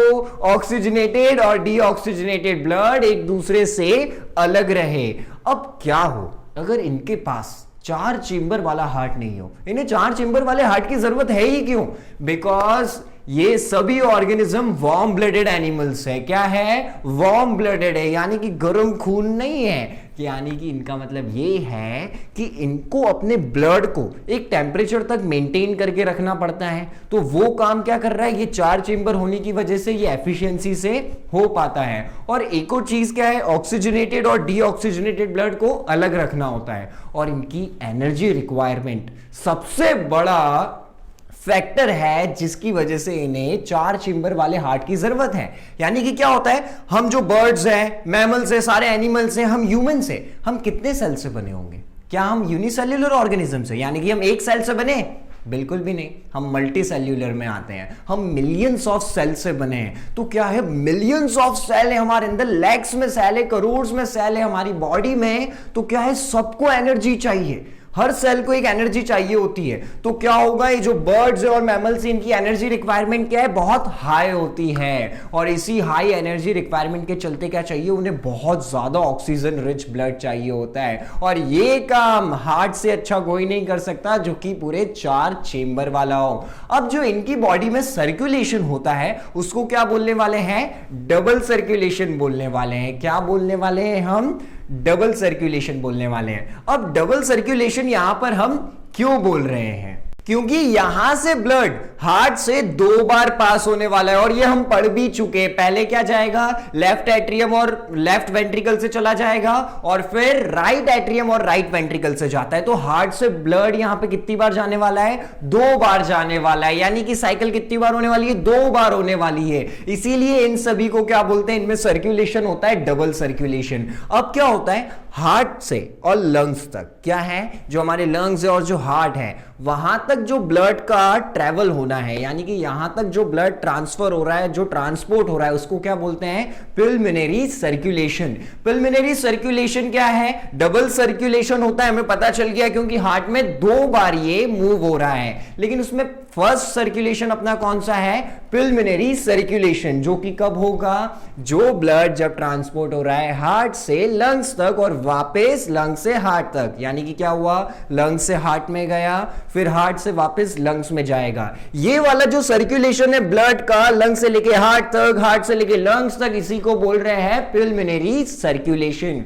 और जो दूसरा होता है, अब उस हार्ट के बाद सारी बॉडी ऑर्गन्स तक उस ब्लड का पहुंचना और उन बॉडी ऑर्गन से वापस हार्ट तक आना, उसको बोलते हैं सिस्टेमिक सर्कुलेशन। उस सर्कुलेशन को क्या बोलने वाले हैं, सिस्टेमिक सर्कुलेशन। तो चलिए अब जरा साथ में बोलिए, लंग से हार्ट तक जाएगा, हार्ट से लंग्स तक आएगा, इसको बोलते हैं पिल्मोनरी सर्कुलेशन। और हमारा सिस्टेमिक सर्कुलेशन क्या है, हार्ट से सभी बॉडी पार्ट्स में जाना और वहां से वापस हार्ट तक आ जाना। अब ये 2 साइकिल बना रहा है, 2 सर्कुलेशन है, इसीलिए क्या बोलते हैं यहां पर, ये सभी दिखाते हैं डबल सर्कुलेशन। तो क्या हो रहा है, ब्लड 2 बार पास हो रहा है हार्ट से। और इन सभी के कॉम्प्लेक्स जो मैकेनिज्म है, इसको मेंटेन करने में मदद करता है 4 चेंबर वाला हार्ट। तो अब बर्ड और मैमल्स को डिस्कस करने के बाद हम बात करेंगे मछलियों के बारे में, यानी कि फिश के बारे में अब बात करने वाले हैं। यहां पर क्या होता है, इनका जो हार्ट है उसमें कितने चेंबर होने वाले हैं, 2 चेंबर होते हैं। यानी कि इनके पास 2 चेंबर हार्ट होता है और गिल से जाएगा, और ब्लड गिल से गया तो वहां पर क्या हो जाएगा, वो ऑक्सीजनेटेड हो जाएगा। क्योंकि हम जानते हैं जो मछलियां होती है, जो फिशेस होती है, वो रेस्पिरेशन किसके थ्रू करने वाली है, गिल्स के थ्रू करने वाली है। तो जब ब्लड वहां से क्या होगा, गिल से क्या बन जाएगा, ऑक्सीजनेटेड ब्लड बन जाएगा और वहीं से पूरी बॉडी में चला जाता है। और यहां पर डबल सर्कुलेशन नहीं होता, मींस हार्ट से ब्लड जो इनका है वो 2 बार नहीं जाने वाला है। तो ये कौन सा सर्कुलेशन होगा, सिंगल सर्कुलेशन होगा। तो बहुत छोटा डिस्क्रिप्शन था, एक बार फिर से समझते हैं। इनके पास हार्ट होगा 2 चेंबर वाला, और गिल्स क्या करेंगे, ब्लड को क्या बना देंगे, ऑक्सीजनेटेड ब्लड। और एक और चीज क्या होने वाली है, यहां पर डबल सर्कुलेशन नहीं है, यहां पर सिर्फ सिंगल सर्कुलेशन होने वाला है। तो चलिए अब बात करते हैं एम्फीबियंस की, यानी कि रेप्टाइल्स की बात करते हैं हम। तो यहां पर क्या होगा, इन लोगों में हमें 3 चेंबर दिखने वाले हैं। यानी कि जो थर्ड हम बात कर रहे हैं रेप्टाइल्स की, एम्फीबियंस की, यहां पर हमें कितने चेंबर वाला हार्ट देखने को मिलने वाला है, 3 चेंबर वाला हार्ट देखने को मिलने वाला है। और ऐसा क्यों है, अब वो एक चेंबर गायब है तो कौन सा गायब है, देखिए अपर चेंबर्स दोनों होते हैं, यानी कि लेफ्ट एट्रियम भी होगा, राइट एट्रियम भी होगा, बट नीचे क्या होता है, वेंट्रिकल सिर्फ एक ही होता है। यानी कि लोअर चेंबर्स में क्या है, वेंट्रिकल सिर्फ एक ही होता है। तो टोटल कितने चेंबर्स प्रेजेंट होते हैं इनके हार्ट में, यहां पर हमें 3 चेंबर्स देखने को मिल रहे हैं। और ये क्या होते हैं, कोल्ड ब्लडेड एनिमल्स हैं। यानी कि जो इनका टेम्परेचर है ये बाहर क्या चल रहा है उस पर डिपेंड करता है। यानी कि बाहर इन्वायरमेंट की कंडीशंस क्या, अगर ठंडी है तो ये भी ठंड में हो रहे हैं, और अगर गर्म है तो इनका भी ब्लड कैसा हो रहा है, गर्म हो रहा है। ठीक है, यानी कि इनके पास अपनी कोई पावर नहीं होती, इनको अपनी तरफ से कोई एनर्जी नहीं लगानी है ब्लड के टेम्परेचर को मेंटेन करने के लिए। और ये बात हमें यहां पर समझ में आ चुकी है। अब यहां पर जो हमें एक और इंटरेस्टिंग चीज देखने को मिलती और वो ये है कि ये भी डबल सर्कुलेशन दिखाने वाले हैं। यानी कि इनके पास चेंबर तो 3 होते हैं हार्ट में, लेकिन ये भी क्या करने वाले हैं, मैमल्स जैसे, बर्ड्स जैसे क्या करने वाले हैं, डबल सर्कुलेशन दिखाने वाले हैं। यानी कि इनके हार्ट में से भी ब्लड 2 बार ट्रेवल करने वाला है। अब आप बोलेंगे सर हमारी बॉडी में 4 चेंबर है तो डबल सर्कुलेशन दिखा रहा है, इनके इसमें 3 है तो ही डबल सर्कुलेशन दिखा रहा है, मतलब हमारे इसमें भी 3 होते तो काम हो जाता। नहीं, ऐसा नहीं है, क्योंकि इनके पास 3 चेंबर होते हैं तो एक नुकसान इन्हें झेलना पड़ता है और इससे उन्हें फर्क नहीं पड़ता है, इसीलिए इनकी बॉडी इसे अडेप्ट कर लेती है और उनके लिए पूरी तरह से सुटेबल है उनके हार्ट में 3 चेंबर। और वो क्या डिसएडवांटेज है कि इनके बीच में क्या होता है, जो ऑक्सीजनेटेड ब्लड है और डीऑक्सीजनेटेड ब्लड है उनकी थोड़ी बहुत मिक्सिंग चल जाती है, उससे इन्हें कोई फर्क नहीं पड़ने वाला है। तो समझ में आया, जो चौथा वाला चेंबर है वो नहीं है तो उसका क्या डिसएडवांटेज हुआ, थोड़ी बहुत मिक्सिंग हो जाती है ऑक्सीजन रिच और ऑक्सीजन डेफिशिएंट ब्लड की, लेकिन इससे इन्हें कोई भी इफेक्ट नहीं पड़ने वाला है। जबकि हमारे इसमें क्या होता था, अगर थोड़ी सी भी मिक्सिंग हुई तो फर्क पड़ेगा, इसलिए हमारे इसमें क्या है, 4 चेंबर होते हैं। तो अगर समराइज करके देखें तो हमें समझ में आ चुका है, फिशेस क्या दिखाएगी, सिंगल सर्कुलेशन दिखाएगी, 2 ही चेंबर होते हैं। और यहां पर रेप्टाइल्स क्या करने वाले हैं, 3 चेंबर होते हैं, कोल्ड ब्लडेड एनिमल्स हैं, इनको कोई एनर्जी नहीं लगानी होती अपनी तरफ से, इनका जो टेम्परेचर है वो किस पे डिपेंड है, एनवायरमेंट पे। और 3 चेंबर होने के बावजूद ये क्या करेंगे, ये दिखाने वाले हैं हमें डबल सर्कुलेशन, और इनके इसमें ऑक्सीजनेटेड ब्लड और डीऑक्सीजनेटेड ब्लड थोड़ा बहुत मिक्स हो जाता है।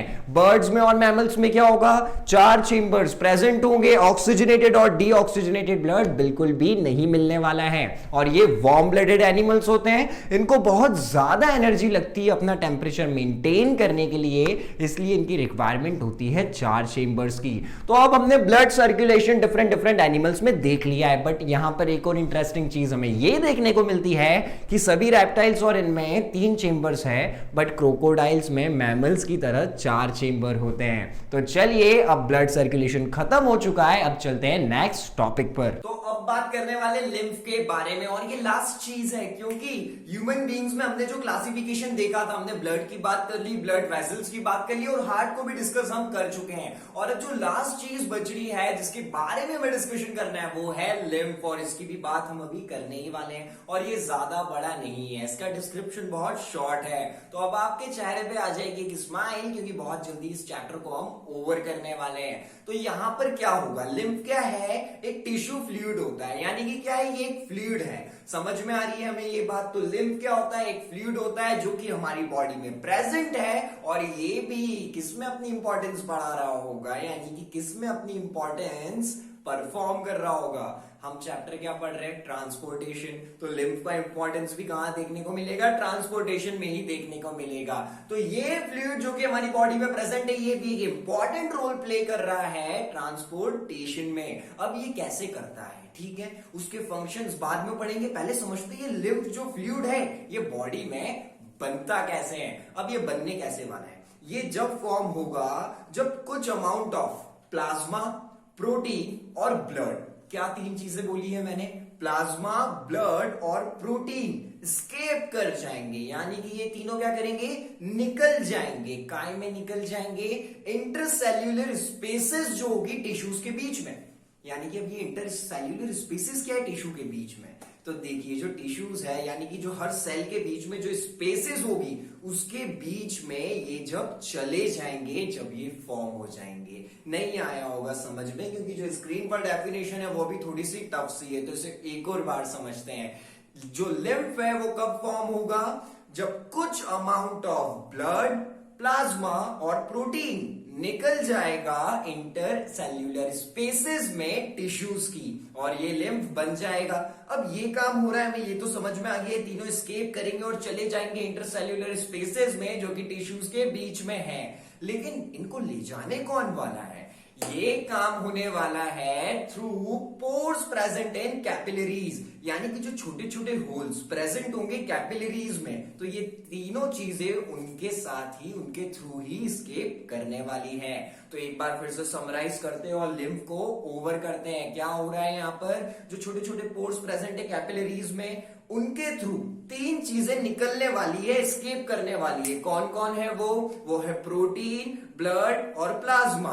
कैपिलरीज के होल्स के थ्रू स्केप करेगी और आ जाएगी कहां पर, जो इंटरसेल्यूलर स्पेसेस है टिश्यूज के यहां पर। तो ये चीज हमें समझ में आ गई है, ये कैसे फॉर्म होने वाला है। ये डेफिनेशन थोड़ी सी कॉम्प्लेक्स है, बट इसे बार बार हमने समझ लिया और बना लिया इजी, तो ये भी हमें क्या हो गई है, समझ में आ चुकी है। अब यहां से क्या देखना है, ये लिम्फ पता है प्लाज्मा जैसा ही होता है। सर ये प्लाज्मा जैसा अगर लिम्फ होता है तो ये प्लाज्मा ही क्यों नहीं है, क्योंकि इन दोनों में एक डिफरेंस होता है। ये डिफरेंस ये होता है, ये क्या है, प्लाज्मा कलरलेस नहीं है, जो लेकिन जो लिम्फ है, ये जो फ्लूइड है, ये कलरलेस होता है। कैसा होने वाला है, ये यहां पर क्या होगा, कलरलेस फ्लूइड होता है। इसीलिए क्या है, ये प्लाज्मा जैसा ही है बट ये कलरलेस होता है, तो थोड़ा सा डिफरेंट हो जाता है। और इसमें प्लाज्मा के मुकाबले प्रोटीन थोड़ा सा कम देखने को मिलने वाला है, यानी कि जो प्रोटीन की क्वांटिटी होगी वो प्लाज्मा के कंपैरिजन में लिम्फ में थोड़ी सी कम देखने को मिलेगी। तो लिम्फ क्या होता है, फ्लूइड होता है, ट्रांसपोर्ट में रोल प्ले कर रहा है। कब फॉर्म होगा ये भी समझ में आ गया, जब तीन चीजें स्केप करेगी कैपिलरीज के होल्स के द्वारा इंटरसेल्यूलर स्पेसेस में टिश्यू की, जब ये फॉर्म हो जाएगा। और वो तीन चीजें कौन सी थी, बिल्कुल आपकी जुबान पे आई गई होगी, जो कि है ब्लड, प्लाज्मा और प्रोटीन। और हमने एक और चीज क्या देखी, ये प्लाज्मा जैसा ही सिमिलियर है बट कलरलेस होता है, और प्लाज्मा के मुकाबले इसमें कम प्रोटीन होता है। तो चलिए लिम्फ को डिस्कस करने के बाद बात करते हैं इसके फंक्शंस की। तो 3 से 4 फंक्शंस पढ़ते हैं और लिम्फ का जो चैप्टर है इसे भी ओवर करते हैं और चलते हैं नेक्स्ट टॉपिक पर। तो बात करते हैं फंक्शन ऑफ लिम्फ्स के बारे में। तो अब लिम्फ के फंक्शन अभी यहां पर आपको स्क्रीन पर दिख रहे होंगे। तो जो पहला फंक्शन होता है उसमें क्या है, यहां पर ट्रांसपोर्टेशन में इन्वॉल्व है, यानी कि जो लिम्फ है, जो हमारा ये फ्लूइड मटेरियल है, ये काय में इन्वॉल्व है, ट्रांसपोर्टेशन में इन्वॉल्व है। अब इसमें कोई नई चीज तो है नहीं, बट यहां पर एक और चीज नहीं है कि ये वहां पर ट्रांसपोर्टेशन में इन्वॉल्व होगा जहां पर ब्लड वेसल नहीं पहुंच पाते, यानी कि जहां पर ब्लड वेसल नहीं पहुंच पाते वहां पर ट्रांसपोर्टेशन कौन करने वाला है, वहां पर ट्रांसपोर्टेशन करने वाले लिम्फ, यानी कि लिम्फ ट्रांसपोर्टेशन करेगा जहां पर वेसल नहीं पहुंच पाते।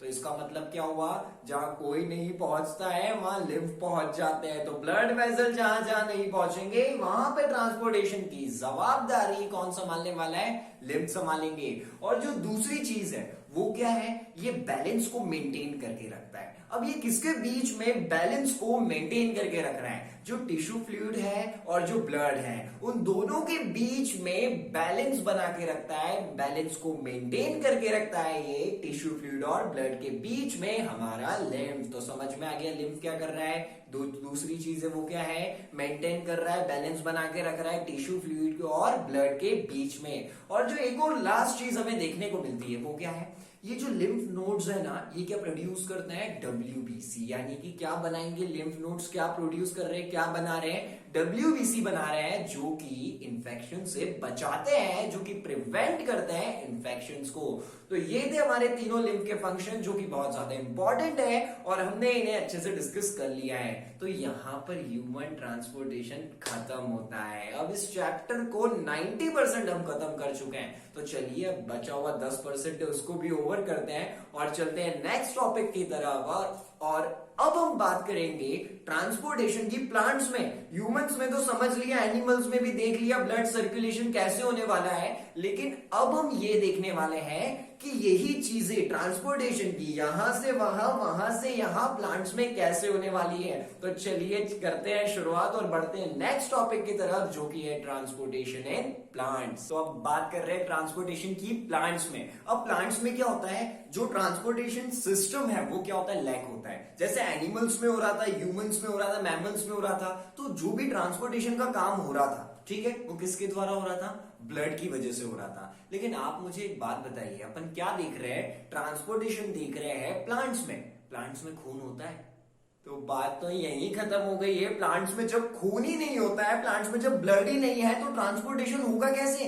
तो ये बात तो पक्की है कि जैसे वहां पर होता था वैसा यहां पर नहीं हो सकता है, क्योंकि यहां पर वो ट्रांसपोर्टेशन सिस्टम बनना पॉसिबल ही नहीं है, क्योंकि वो ब्लड यहां पर प्रेजेंट ही नहीं होता है। तो चलिए, अब हम सब जानते हैं, जो हम रेस्पिरेशन में भी पढ़ चुके हैं और बचपन से भी पढ़ते आ रहे हैं, कि प्लांट अपना खाना कैसे बनाते हैं, फोटोसिंथेसिस से।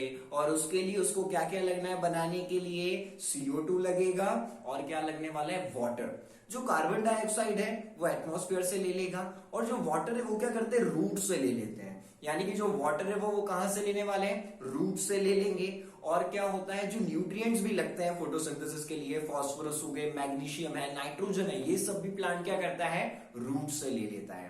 तो ये क्या है, छोटी छोटी चीजें हैं जो इजीली चली जाती है एक जगह से दूसरी जगह। यानी कि क्या हो रहा है, प्लांट के उसमें जो छोटी चीजों को इधर से उधर जाना है वो डिफ्यूजन के बेसिक पर, डिफ्यूजन की वजह से हो जाता है। यानी कि डिफ्यूजन की वजह से छोटी छोटी चीजें इधर उधर प्लांट्स में हो जाएगी। बट अगर लंबा ट्रांसपोर्ट करना है प्लांट के एक पार्ट से सभी बॉडी पार्ट्स में, या कोई लास्ट वाले पार्ट से टॉप मोस्ट वाले पार्ट पर, तो क्या होगा, एक प्रॉपर ट्रांसपोर्टेशन सिस्टम की रिक्वायरमेंट वहां पर हमें देखने को मिलेगी। तो क्या है, ये प्लांट में होता है कि नहीं होता है? दरअसल ये होता है, जब भी तो ये ट्रांसपोर्टेशन कर पाएगा बड़ी बड़ी चीजों का। तो ये ट्रांसपोर्टेशन करते हैं जाइलम के थ्रू और फ्लोएम के थ्रू। जो जाइलम और फ्लोएम है, यही वो दो चीजें हैं जो कि क्या करने वाली है, पूरा की पूरा ट्रांसपोर्टेशन करने वाली है प्लांट्स में। तो अब ये जो दोनों चीजें, इनके फंक्शंस भी जान लेते हैं कि जाइलम क्या करने वाला है और फ्लोएम क्या करने वाला है, क्योंकि ट्रांसपोर्टेशन तो इनकी वजह से ही होने वाला है, बट दोनों अलग अलग काम कर रहे हैं। क्या होता है, जो जाइलम है वो क्या करने वाला है, वो वाटर और मिनरल्स को पहुंचाने वाला है। यानी कि वाटर और मिनरल्स का ट्रांसपोर्ट का काम प्लांट्स में किसने संभाल के रखा है, जाइलम टिश्यू ने संभाल के रखा है। और ये कोई एनर्जी कंज्यूम नहीं करता है इसके लिए, मान सकते फ्री ऑफ कॉस्ट कर रहा है काम। ठीक है, फ्री में क्या कर रहा है, वाटर और मिनरल्स को अपनी अपनी जगह पर पहुंचा रहा है प्लांट्स में, और इसे क्या है, कोई एनर्जी रिक्वायर नहीं होता है। अब दूसरी जगह अगर हम बात करें, दूसरे हैंड पे अगर बात करें फ्लोएम की, तो ये क्या करेगा, ये उन प्रोडक्ट्स को कैरी करेगा जो फोटोसिंथेसिस की वजह से बने हैं। ठीक है, सिंपली बोले तो जो प्लांट ने खाना बनाया है, जो फूड है, उसको ट्रांसपोर्ट करने का काम किसका होने वाला है, फ्लोएम टिश्यू का होने वाला है। और इसे क्या है, एनर्जी कंज्यूम करता है। ये क्या करने वाला है, एनर्जी लेगा एटीपी से। एटीपी क्या होता है, एडेनोसाइन ट्राइफॉस्फेट, जो कि सेल में होता है, जो कि एक एनर्जी होती है। तो क्या करने वाला है, फ्लोएम ट्रांसपोर्ट करेगा फूड को, और जाइलम करेगा वाटर और मिनरल्स को। और जाइलम कोई एनर्जी कंज्यूम नहीं करने वाला है, बट फ्लोएम को एनर्जी लगेगी फूड को एक जगह से दूसरी जगह ट्रांसपोर्ट करने के लिए। तो ये हमें क्लियर हो चुका है। अब बात करते हैं एक और चीज की, जो क्या है, वो है ट्रांसपीरेशन। तो चलिए समझते हैं ट्रांसपीरेशन क्या होता है। ये वो प्रोसेस है जिससे क्या होगा, वाटर का लॉस होने वाला है। क्या होने वाला है, पानी का नुकसान होने वाला है। प्लांट्स में जो वाटर प्रेजेंट है, ट्रांसपीरेशन एक ऐसी प्रोसेस है जिससे क्या होगा, जो वाटर प्लांट में प्रेजेंट है उसका लॉस होने वाला है वाटर वेपर्स के फॉर्म में, यानी कि भाप के फॉर्म में होने वाला है ना। नहीं तो क्या होता, आप पानी डालते, जब आपको दिखता है कोई पानी डाल रहा है, तो अब ये जो ट्रांसपीरेशन की प्रोसेस है आपको दिखेगी नहीं। अगर क्या होता, वाटर वेपर्स के फॉर्म में नहीं निकलता, सिर्फ वाटर के फॉर्म में ही निकलता, तो क्या होता, लीफ से वापस से टपकता हुआ दिखता। तो आप क्या बोलते हैं, ये तो लीकेज हो गया। यानी कि प्लांट क्या कर रहा है, वाटर छोड़ रहा है, और वो रिलीज भी करता है, बट वो किसके फॉर्म में करने वाला है, वाटर वेपर्स के फॉर्म में करने वाला है। यानी कि ट्रांसपीरेशन हमें समझ में आ गया है, क्या कर रहा है, वाटर का लॉस होना प्लांट की बॉडी से वाटर वेपर्स के फॉर्म में। और ये कहां से होने वाला है, by aerial part of the plant. यानी कि जो एरियल पार्ट होगा प्लांट का, वो वाटर का लॉस करने वाला है वाटर वेपर्स के फॉर्म में। और ये पूरी प्रोसेस क्या कहलाने वाली है, ये ट्रांसपीरेशन कहलाने वाली है। तो हमें समझ में आ गया है, पानी का नुकसान वाटर वेपर्स के फॉर्म में होगा, तो वो प्रोसेस हो जाएगी ट्रांसपीरेशन। और ये हमेशा कौन सा पार्ट करने वाला है प्लांट का, एरियल पार्ट करने वाला है प्लांट का। अब इसके फंक्शंस भी देख लेते हैं, यानी कि इसकी वजह से वहां पर क्या होने वाला है। देखिए, जो पहली चीज है, वहां पर क्या होने वाला है, एक पुल क्रिएट हो जाएगा। क्या होगा, एब्जॉर्ब होगा और अपवर्ड आने लग जाएगा वाटर जाइलम के थ्रू। ऐसा क्यों हो रहा है, आप फिर से अपन इसको बहुत सिंपल लैंग्वेज में समझते हैं। ट्रांसपीरेशन की वजह से क्या हुआ, जो सरफेस है उस पे से वाटर का लॉस हो गया वाटर वेपर्स के फॉर्म में। तो अब अगर वाटर का लॉस हुआ है तो पानी की कमी हो जाएगी कि नहीं हो जाएगी, हो जाएगी। तो क्या होगा, प्लांट में एक पुल क्रिएट हो जाता है, यानी कि रूट्स में जो पानी होता है अब वो कहां चाहिए, ऊपर चाहिए। क्यों चाहिए, क्योंकि पानी तो कम हो चुका है ना ट्रांसपीरेशन की वजह से। तो क्या हो जाएगा, यहां पर एक पुल क्रिएट हो जाता है और एब्जॉर्प्शन होता है, और जाइलम के थ्रू पानी जो होता है, जो वाटर होता है, वो अपवर्ड डायरेक्शन में चला जाता है और उस कमी को पूरा कर रहा है जो ट्रांसपीरेशन की वजह से हो गई है। तो पहली चीज हमने क्या देखी है, यहां पर एक पुल क्रिएट हो जाएगा ट्रांसपीरेशन की वजह से, जो कि बैलेंस कर रहा है वाटर के कमी को वहां पर। और जो दूसरी चीज देखने को मिलती है, ये वाटर के रेगुलेशन को और प्लांट के टेम्परेचर को भी मेंटेन करके रखता है। यानी कि जो ट्रांसपीरेशन है ये क्या कर रहा है, प्लांट के वाटर बैलेंस को भी बना के रख रहा है और उसके टेम्परेचर को भी मेंटेन करके रखता है। तो अभी हमने क्या देखा है, ट्रांसपोर्टेशन प्लांट में जाइलम फ्लोएम को लेके होगा, कौन क्या कर रहा है और कैसे करेगा ये हम समझ चुके हैं। और एक इंटरेस्टिंग चीज ट्रांसपीरेशन भी हमने पढ़ ली है, उसकी डेफिनेशन भी यही है और उसके दोनों फंक्शंस भी यही हैं। तो यहां पर हमें ये समझ में आ चुका है। और अब गुड न्यूज ये है कि ट्रांसपोर्टेशन इन प्लांट्स यहां पर खत्म होता है। तो अब क्या है, चैप्टर्स के सारे टॉपिक ओवर हो गए। तो जैसे कोई पूरा खाना एंड हो जाता है ना, तो जाते जाते पुडिंग डिश रहती है। पुडिंग नहीं समझे, पुडिंग क्या होता है, जाते जाते एक स्वीट डिश। तो जाते जाते सारे टॉपिक्स एंड होने के बाद एक छोटी सी डेफिनेशन इसी चैप्टर से रिलेटेड, इसी टॉपिक से रिलेटेड आपको याद रखनी है, जो कि ट्रांसलोकेशन, जो कि बहुत इजी है। तो ट्रांसलोकेशन आप अभी स्क्रीन पर देख रहे होंगे, ये होता है फूड का, यानी कि लीव्स में से जो फूड होगा, लीव्स में हम जानते हैं प्लांट अपना फूड लीव्स में ही बनाते हैं, तो उस फूड का लीव से प्लांट के सभी पार्ट्स में चला जाना कहलाता है ट्रांसलोकेशन। आया ना, था ना ये एकदम स्वीट डिश जैसा ही स्वीट, कितना इजी है। क्या होना, लीव्स में जो फूड है प्लांट में, उसका वहां से लीव से प्लांट्स के सभी बॉडी पार्ट्स में चले जाना कहलाता है ट्रांसलोकेशन। तो यहां पर ये भी हमें समझ में आ गया है। तो इसी के साथ मैं मीर शर्मा आप सभी से विदा लेता हूं।